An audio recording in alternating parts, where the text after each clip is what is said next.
Halo, Assalamualaikum warahmatullahi wabarakatuh. Salam dahsyat luar biasa. Ya, oke. Saya ucapkan selamat pagi, selamat siang, dan selamat malam. Pada kesempatan ini, kami akan di video ini menjelaskan tentang materi lanjutan ya dari struktur atom, yaitu sistem periodik unsur.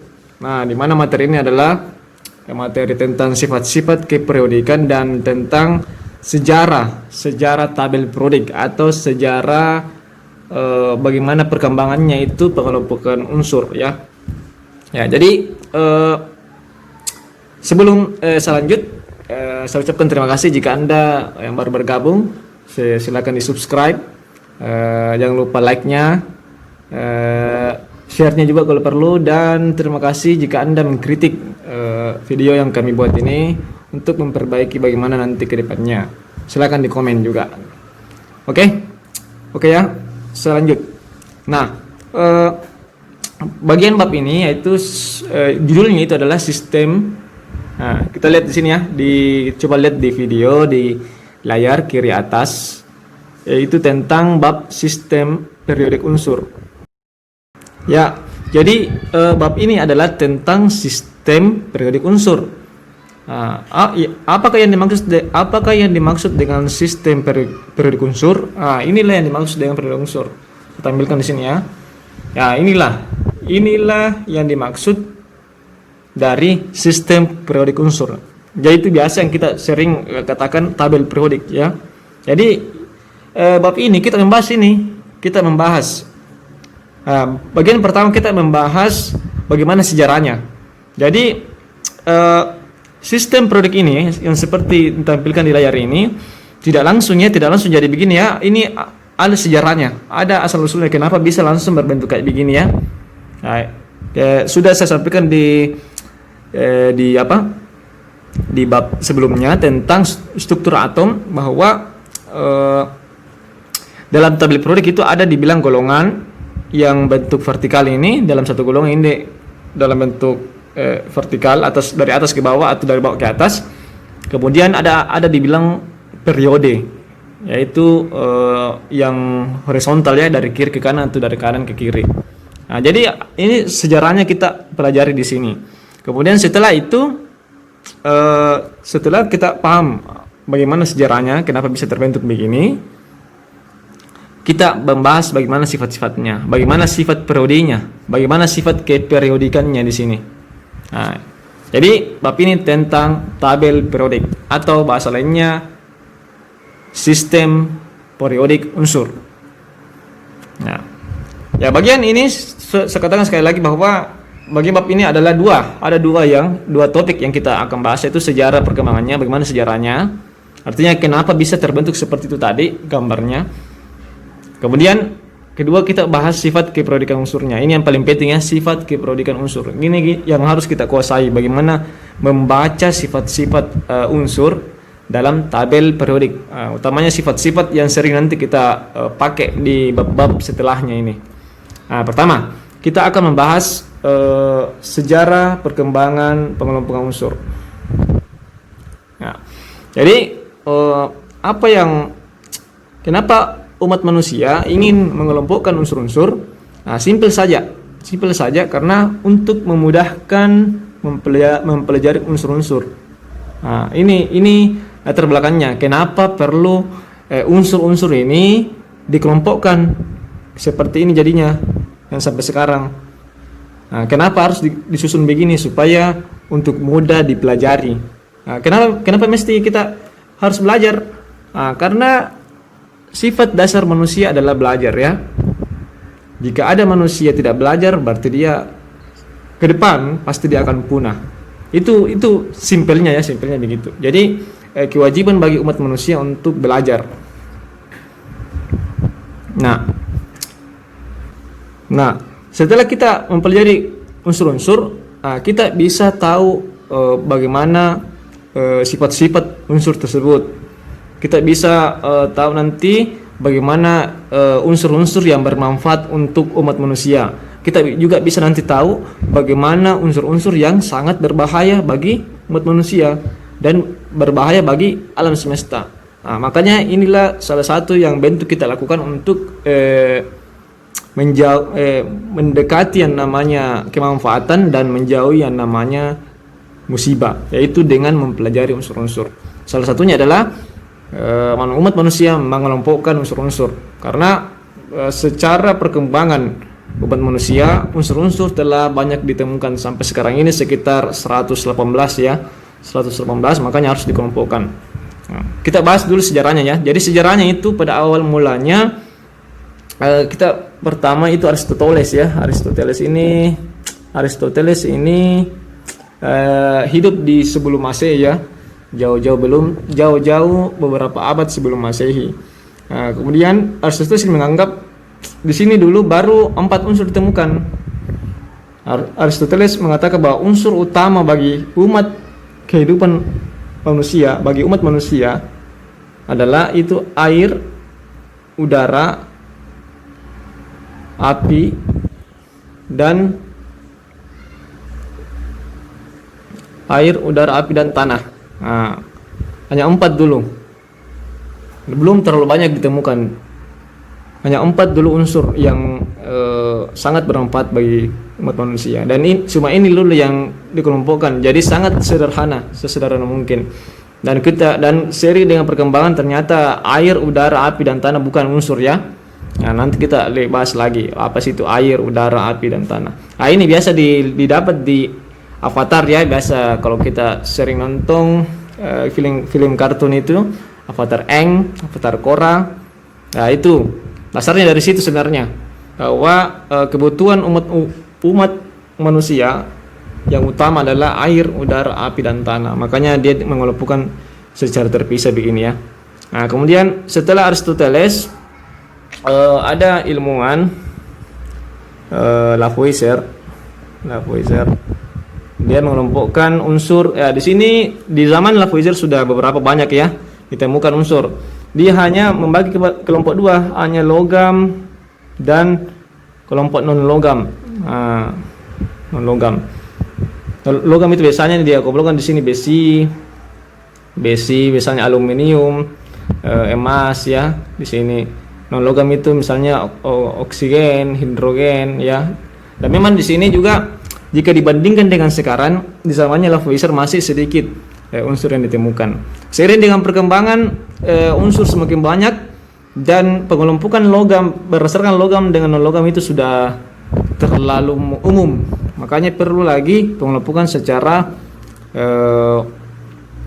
khusus ya, yang lebih detail lagi. Jadi kita mengelompokkan unsur berdasarkan sifat-sifatnya. Kita kelompokkan jika ada unsur yang sifatnya sama, maka kita kelompokkan jadi satu itu. Begitu. Jadi kita pisah-pisah yang sifatnya yang mirip-mirip sifatnya kita satukan, dan yang lain juga disatukan. Yang sama-sama ya. Nah, cuman yang kita mau bahas di sini yang sudah berkembang betul, yaitu pertama ada 4 ya, dikenal dengan ilmuwan bagaimana cara pengelompokannya triade de Brenner. Yang kedua itu bagaimana pengelompokannya Octave Newlands. Yang ketiga bagaimana pengelompokannya Mendeleev atau diberi nama tabel Prodik Mendeleev. Dan terakhir bagaimana pengelompokannya tabel periodik modern, nah, atau Henri Moseley ya, yang sekarang berlaku ya. Jadi ada empat proses ya, sehingga jadilah seperti ini ya. Nah, kita bahas satu-satu. Cuma ini yang kita bahas 4 ya. Kita tidak terlalu bahas ini yang Aristoteles dengan Lavoisier ya.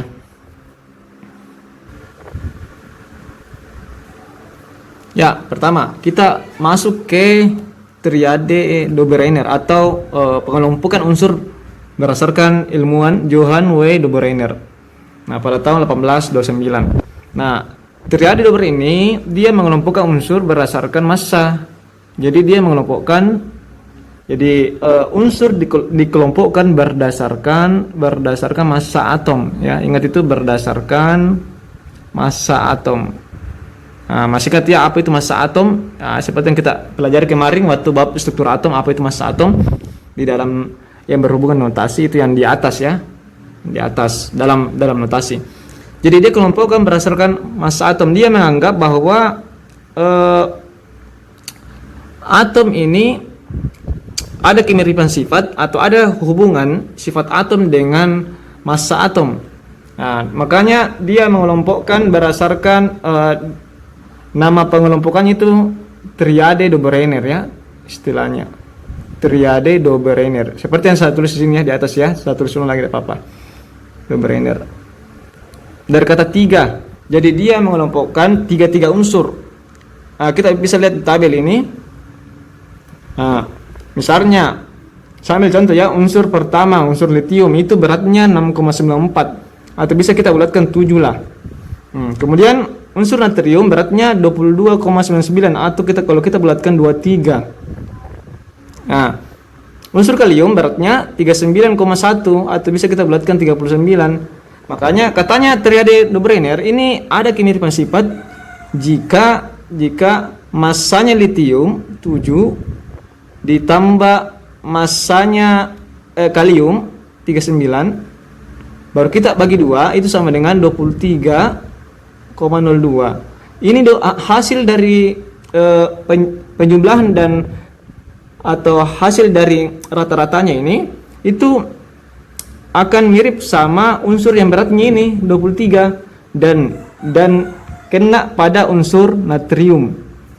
Unsur natrium yaitu kebetulan pada saat ditimbang unsur natrium 22,99. Makanya Dobereiner mengatakan unsur litium, natrium dan kalium memiliki kemiripan sifat, dan betul secara sifat kimia, sifat fisik dia sama antara litium, natrium, kalium.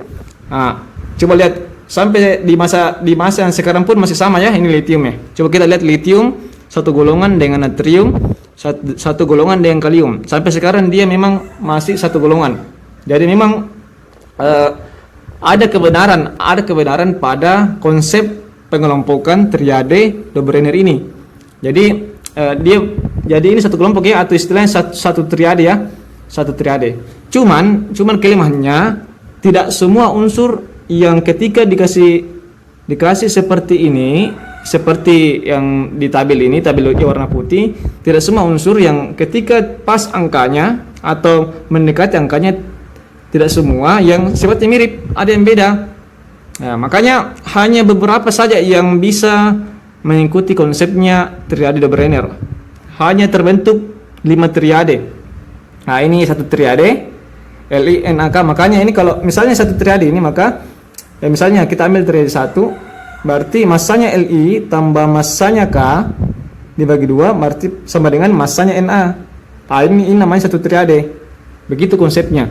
Berarti kalau triade 2 CaSrBa berarti massanya Ca ditambah massanya Ba dibagi 2 pasti sama dengan massanya Sr.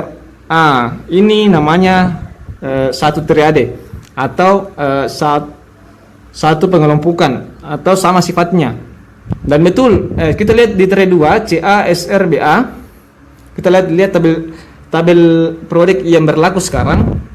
Ca, Sr dan Ba itu memang satu golongan sampai sekarang. Artinya kalau dia satu golongan berarti ada kemiripan sifat dari ketiga unsur ini. Jadi ada yang benar, ada yang salah ya. Dan memang kebetulan ini pada saat masa-masa triade Dobereiner ini unsur-unsur masih belum terlalu banyak ditemukan. Jadi ada yang cocok, ada yang tidak. Jadi dia hanya bisa mengelompokkan sampai 5 triade saja.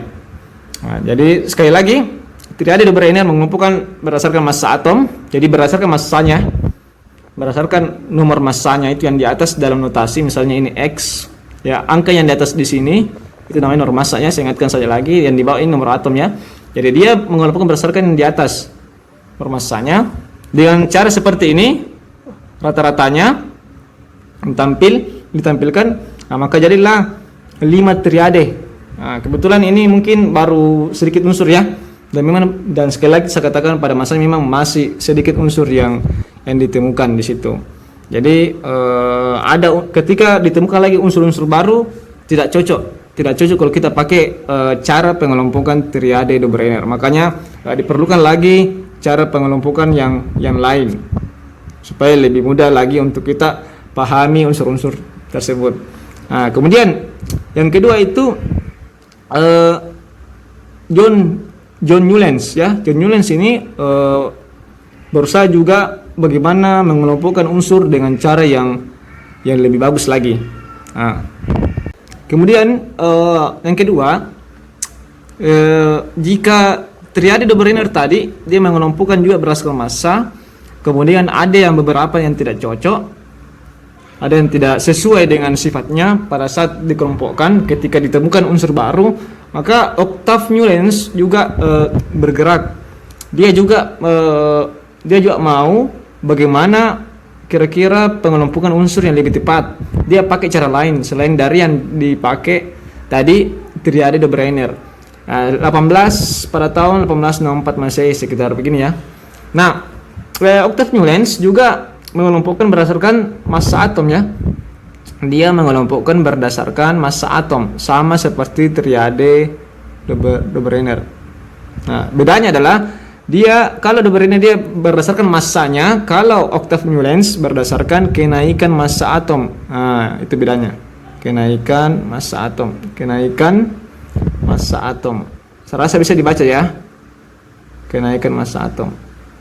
Jadi Octave Newlands ini dia membuat atau mengurutkan mulai dari unsur yang paling ringan dan unsur yang paling berat. Jadi diurutkan dulu dari yang terkecil ke massa yang besar, diurutkan.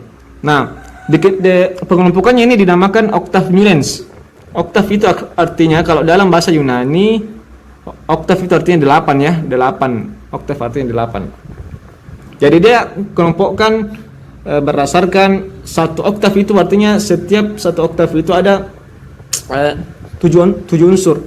Jadi kenapa pakai oktav? Dia terinspirasi karena dia suka main piano ya. Kebetulan ini Newlands suka bermain musik, yaitu alat musik piano itu.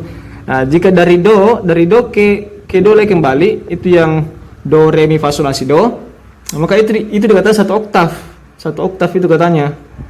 Nah, makanya satu oktav, makanya dikelompokkan seperti begini. Nah, ya. Kemudian pada Octave Newlands itu sekali lagi saya katakan dia mengelompokkan berdasarkan do re mi fa sol la si do atau satu oktav. Jadi dari do ke do lagi kembali itu namanya satu oktav. Jadi diurutkan semua unsur dari unsur yang paling ringan sampai yang terbesar. Jadi inilah urutannya. H yang paling ringan, baru Li urutannya ya, Be sampai C, baru F lagi sampai S sampai ke unsur TH. Nah, yang dari unsur pertama atau unsur di dekat dengan do itu sampai ke unsur ke-8 kan, kalau sampai ke-7 kan si, do re mi fa sol la si. Ini kan sampai di 7. Peringkat ke-7 masanya, maka peringkat ke-8 kembali lagi ke do. Nah, dari do ke do itu satu oktav. Jadi satu oktav itu berarti ini mirip sifatnya antara unsur ke-1, unsur pertama, dan unsur ke-8 ini F. Nah, kemudian dan seterusnya unsur ke-8 dan seterusnya lagi.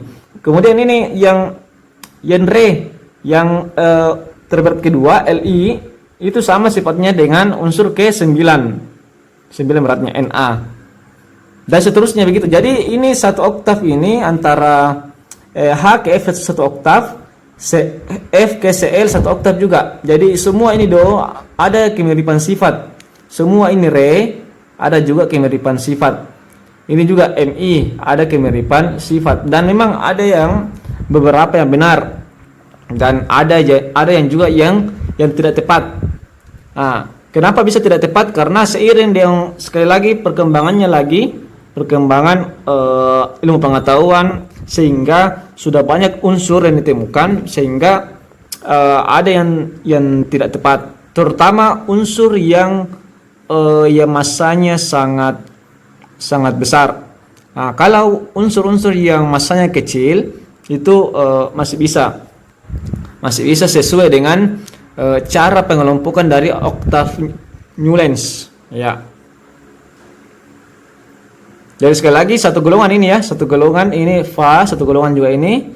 Nah, cuma kalau dikatakan yang mana satu oktav itu dari B ke AL, dari C ke Si satu oktav itu, atau dari Si ke Ti itu satu oktav. Dan terbentuklah ini beberapa pengelompokan unsur berdasarkan cara oktav Newlands.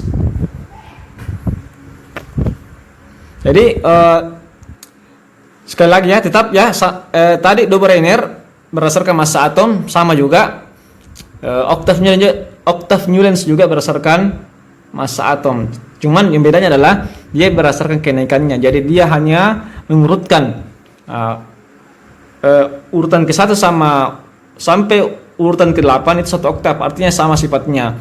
Ke-8 ditambah dan seterusnya urutan ke-15, maka itu juga satu oktav ya, ini Cl. Dan memang ada yang betul ya, ini seperti tadi Li, Na, K satu golongan ya, sampai sekarang satu golongan. Ini juga Be, Mg, Ca satu golongan juga. Ini juga B dengan Al satu golongan juga sampai sekarang. Nah, jadi ada yang benar dan ada yang memang yang sampai sekarang tidak tepat. Nah, kemudian yang ketiga itu adalah ya, pada tabel periodik yang dibuat oleh Mendeleev ini adalah dia sama juga, dia juga mengelompokkan unsur. Caranya dia mengelompokkan unsur berdasarkan massa atomnya, jadi tetap sama berdasarkan massa atom ya, sama dengan Dobereiner dengan Newlands ya, berdasarkan massa atom.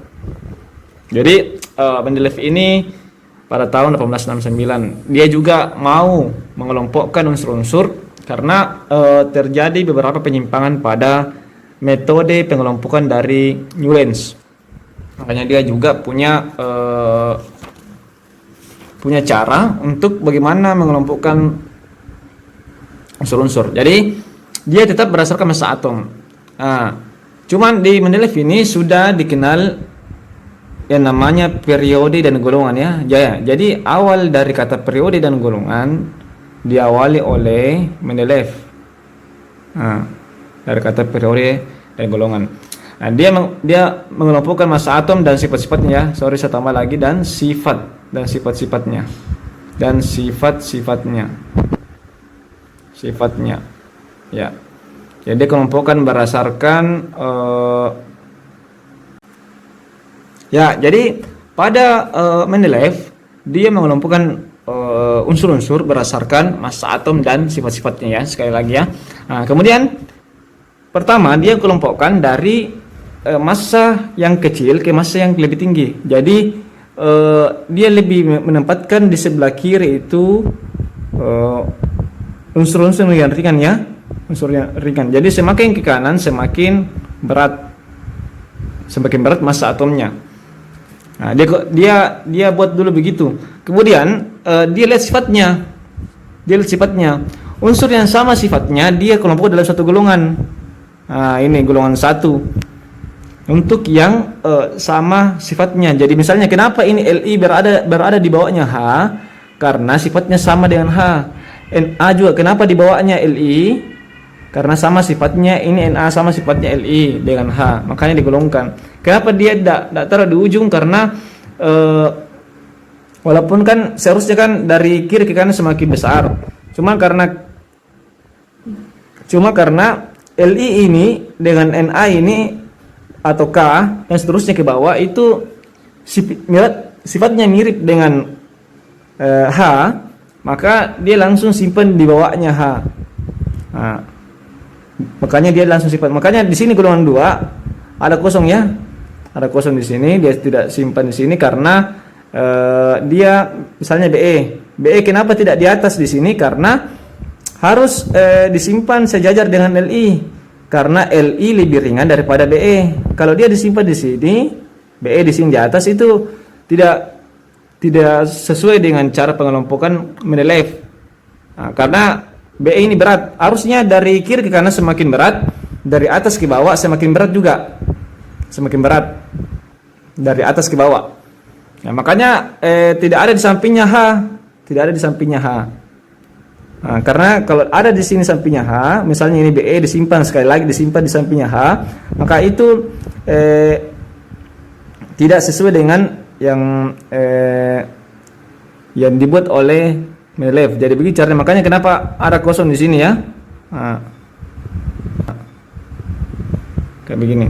Kemudian misalnya kita lihat di sini ya. Coba perhatikan di golongan 3 ada atom yang masanya 44. Nah, atau 48 dia kosong. Kenapa ini yang V yang 51 kenapa tidak disimpan di sini? Itu karena ini V tidak mirip sifatnya dengan Al dengan B, makanya dia langkai. Nah, dia langkai ini unsur V yang masanya 51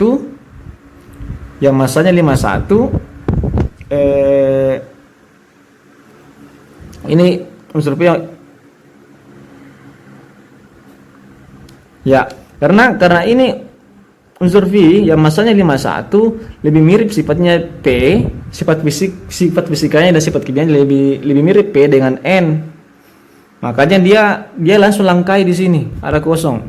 Disinilah kelebihan dari Mendeleev karena dia bisa memprediksi bahwa masih ada unsur yang belum ditemukan yang masanya sekian. Di sini kehebatan dari Mendeleev. Jadi dia bisa memprediksi kenapa dia simpang di sini 44 dengan di sini 48 karena diperkirakan masih ada unsur yang beratnya 44. Nah makan dan pada kenyataannya setelah di masa yang akan datang betul-betul ditemukan ada unsur memang yang di sini yang kosong ini semua. Jadi ini yang kosong hanya prediksinya ya bahwa ada unsur di situ, seharusnya di situ, cuma belum ditemukan. Dan memang di masa Mendeleev masih ada memang beberapa unsur yang belum ditemukan meskipun Mendeleev sudah lebih banyak dari masa Dobereiner dan masa Newlands. Nah, jadi sekali lagi pada Mendeleev ini saya simpulkan bahwa pengelompokannya berdasarkan massa atom dan memperhatikan sifat-sifatnya juga. Yang sama sifatnya digolongkan satu sama lain. Yang paling berat dari atas ke bawah yang satu golongan ini yang sama sifatnya, unsur yang terberat, unsur yang massanya besar itu di sifat ke bawah, paling bawah, dan dari kiri ke kanan itu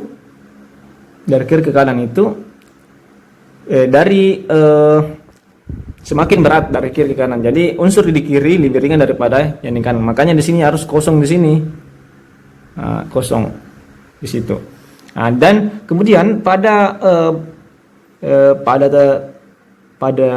pengelompokan Mendeleev juga sudah ada istilah periode dan golongan.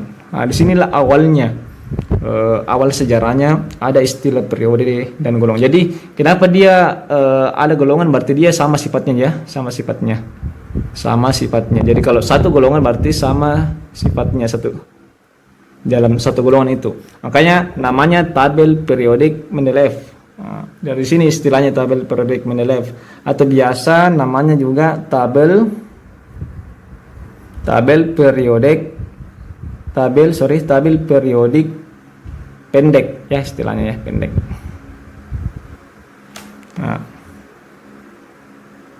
Nah, begitulah pengelompokan Mendeleev. Ya, kemudian yang terakhir adalah tabel periodik modern atau tabel periodik panjang ya. Biasa katanya tabel periodik panjang. Jadi tabel periodik modern ini penyempurnaan dari Mendeleev ya, dari tabel periodik Mendeleev. Jadi lebih sempurna dan lebih tepat. Jadi Mendeleev tidak salah ya, Mendeleev tidak salah, cuman ada sedikit yang mau diperbaiki sehingga tidak kurang tepat cara penggolongannya. Yang sekarang yang berlaku adalah yang tabel periodik modern yang dikemukakan oleh atau yang digagas oleh Henry Moseley. Nah, sebenarnya ini Henry Moseley berpatokan pada Mendeleev ya. Jadi tetap dia ambil sebagian besar diambil dari Mendeleev. Cuman perbedaannya adalah tabel periodik modern itu dia mengelompokkan berdasarkan nomor atom. Nomor atom. Berbeda dari De Borehner, Newlands dan Mendeleev, dia berdasarkan massa atom. Henry Moseley sedikit saja dirubah, dia ganti berdasarkan massa menjadi berdasarkan nomor atom, menjadi lebih tepat. Lebih tepat juga mengelompokkan sesuai sifat-sifatnya. Ini pada keadaan ketika ditemukan proton ya, ditemukan proton. Jadi ketika ditemukan proton, ternyata di dalam inti ada neutron, ada proton. Kan massa atom itu proton ditambah neutron. Ingat, nomor atom sama dengan proton ya. Jadi tabel periodik modern juga ini bisa dikatakan pengelompokan berdasarkan proton atau pengelompokan berdasarkan nomor atom, bukan massa atom. Nah, jadi kalau kita susun sesuai dengan protonnya atau sesuai nomor atomnya, maka penggolongan sifat-sifat unsur itu akan lebih tepat. Nah, disitulah kemarin yang bisa pengelompokan De Borehner sampai Mendeleev itu tidak terlalu tepat, sehingga jadilah tabel periodik panjang seperti sekarang ini. Jadi hampir sama ya. Jadi di sini juga dikenal periode dan golongan. Jadi ini berasal dari Mendeleev kemarin ya, periode dan golongan. Nah, golongan itu yang dari atas ke bawah ini, yang ini satu golongan ini. Satu golongan yang vertikal ya, satu golongan. Kemudian yang periode itu dari kiri ke kanan ya, dari kiri ke kanan periode ini. Periode 1 ini, periode 2, periode 3 dan seterusnya. Jadi ini berdasarkan nomor atom. Coba kita lihat. Sama di sebelah kiri kecil nomor atomnya daripada di sebelah kanan ketika dia dalam satu periode atau satu lurus kayak begini ya. Jadi dari kiri ke kanan nomor atomnya semakin bertambah. Nah, kemudian dari atas ke bawah nomor atomnya semakin bertambah juga. Nah, jadi semakin ke bawah dalam satu golongan nomor atomnya semakin besar. 1, 3, 11, 19, 37, 35. Nah, pertanyaannya, saya hapus lagi sedikit ini ya, saya hapus dulu ini. Kenapa He tidak dipasang di sini? Kenapa harus di sini? Karena He tidak mirip sifatnya dengan Be, dengan apalagi Mg. He lebih mirip sifatnya dari Ne, Ar, Kr, Xe, lebih mirip ini sifatnya. Makanya He disimpan di sini. Makanya di sini kosong ya, sini kosong. Karena unsur yang di sini tidak ada mirip ya dengan yang dibawanya. Sekali lagi ditempatkan dalam satu golongan dari atas ke bawah itu karena ada kemiripan sifat. Nah, sedangkan dari kiri ke kanan semakin besar nomor atomnya. Makanya jadilah begini. Makanya sama juga. Misalnya ini B. Kenapa ini B tidak di sini dipasang di sini supaya dia bersampingan dengan Be? Karena ini unsur B atau boron sangat berbeda sifatnya dengan ini di bawahnya Sc. Skandium dengan ini. Makanya B karena dipasang di sini karena dia lebih mirip sifatnya dari Al, Ga. Makanya di sini ada kosong ya. Kosong. Kenapa tidak di atas sini? Nah, kalau di atas di sini, ingat B nomor atomnya berapa di situ? B nomor atomnya 5 ya. 5. Nomor atomnya 5. Sedangkan ada di sini Be 4. Harus yang di atas lebih sedikit nomor atomnya daripada yang di bawah. Makanya B langsung saya disimpan di sini. Supaya sesuai, supaya teratur ya, supaya terperiodik ki.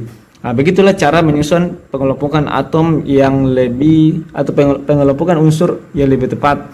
Jadi terjadilah tabel periodik panjang bentuk seperti ini penggolongannya. Jadi inilah unsur-unsur yang sudah sampai sekarang yang sudah ditemukan.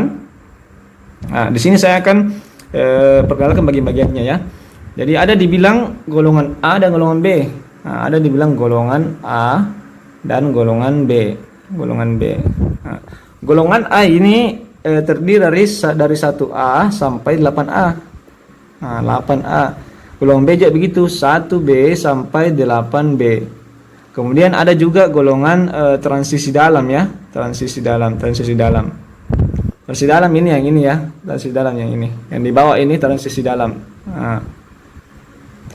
Nah, golongan B biasa dikasih nama, ada namanya. Namanya itu adalah golongan transisi. Transisi. Kalau golongan A itu golongan utama ya, nama lainnya. Golongan utama. Jadi ini namanya transisi, ini yang logam ini yang transisi ya. Ini transisi. Nah, ini golongan B ini atau transisi. Transisi. Nah, kalau golongan A ini yang di atas. Ini 1A, 2A, 3A, 4A, 5A, 6A, 7A, 8A ya, ini yang golongan utama ya. Ini golongan. Kalau golongan B ini ya. Nah, ini kalau tata cara penggolongan di Amerika ya. Dia ada golongan A, golongan B. Tapi kalau di UPEC itu atau di komunitas ilmuwan kimia internasional itu tidak dikenal dengan golongan A dan golongan B. Dia pakai golongan 1 sampai golongan 18. Di sini. Makanya di sini tidak ada tulisan ini tabel periodik yang saya ambil adalah tabel periodik dari UPEC sesuai aturan UPEC dari perjanjian dari lembaga internasional ilmuwan kimia ya. Jadi di situ adalah banyak. Jadi kalau kita masuk di UPEC itu adalah pengumpulan ilmuwan kimia semua.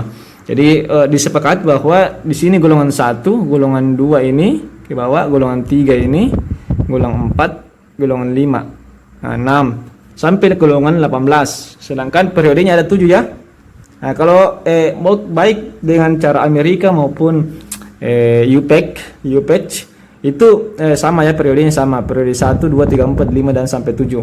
Nah, kemudian tadi saya bilang kalau dia UPEC dia pakai begini ya, tapi meskipun UPEC pakai golongan angka 1 sampai 18, tapi kebanyakan guru mengajarkan itu pakai golongan A dan golongan B. Dia mengikuti yang di Amerika. Bahkan di Indonesia pun juga kebanyakan pasti dia pakai begini ya, pakai golongan A dan golongan B. Makanya fokus saja di tata cara pengelompokan secara Amerika, karena di Indonesia juga begitu ya. Saya juga waktu awal-awal belajar kimia diajarkan dengan cara begini. Jadi sudah kebiasaan. Sangat jarang pakai sesuai UPEC 1 sampai 18. Nah, kemudian saya terangkan lagi sedikit yaitu tentang transisi dalam. Di transisi dalam ini yang ini ya, ini di bawah paling bawah, transisi dalam yang ini paling bawah. Nah, ini sebenarnya ini kan ini sebenarnya dia di sini tempatnya transisi dalam. Ini yang di atas ini, sedangkan ini yang di sini dia ke belakang ya. Kalau secara 3 dimensi, ini LA, lantanum, CE, PR ini di belakangnya ini. Di belakangnya ini ya, di belakangnya ini. Ke belakang. Kenapa? Karena ini lebih mirip sifatnya LA, CE, PR ini daripada yang di sini. Makanya di sini coba lihat angkanya 56, 57 ya, 57. Harusnya di sini 58 ya. Nah, coba kita perhatikan baik-baik. Harusnya di sini 58, tapi di sini langsung 72. Karena kenapa? Karena tidak, ini nomor yang unsur yang nomor satunya 58 tidak mirip sifatnya dengan ini. Yang semua ini. Dia lebih mirip sifatnya dengan lantanum, PR, ND, PM dan seterusnya. Makanya langsung dia di sini HF, TA, W, RE, OS gitu. Makanya diakali, makanya ini dipisah.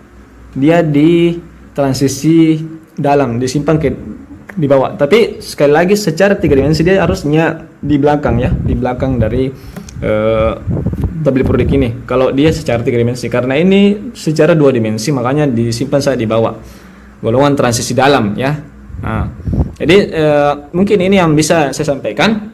Di part selanjutnya itu tentang sifat-sifatnya.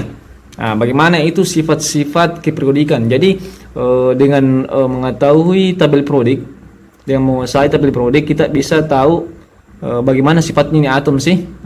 Nanti kita pelajari di part selanjutnya, terutama tentang jari-jari atom ya. Sampai ketemu lagi di part selanjutnya. Mohon maaf atas kekurangan.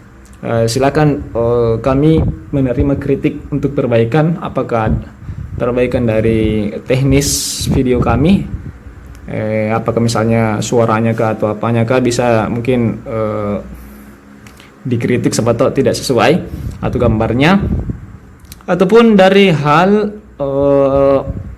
dari hal teori-teori yang kami sampaikan. Kami siap mengganti kalau memang ada kesalahpahaman tentang yang kami sampaikan. Silakan bertanya di DM IG kami, bisa di komen juga bisa, tentang silakan pelajari juga soal-soal tentang sistem periodik unsur. Jika ada soal yang Anda tidak ketahui, bisa saya buatkan video khusus jika memang sangat penting untuk diketahui oleh semua orang. Misalnya soal-soal yang agak sulit misalnya ya, bisa insya Allah kami bisa kerjakan ya. Terima kasih atas perhatiannya sampai ini. Sampai ketemu lagi di part selanjutnya tentang sifat keperiodikan unsur. Salam dahsyat luar biasa. Assalamualaikum warahmatullahi wabarakatuh.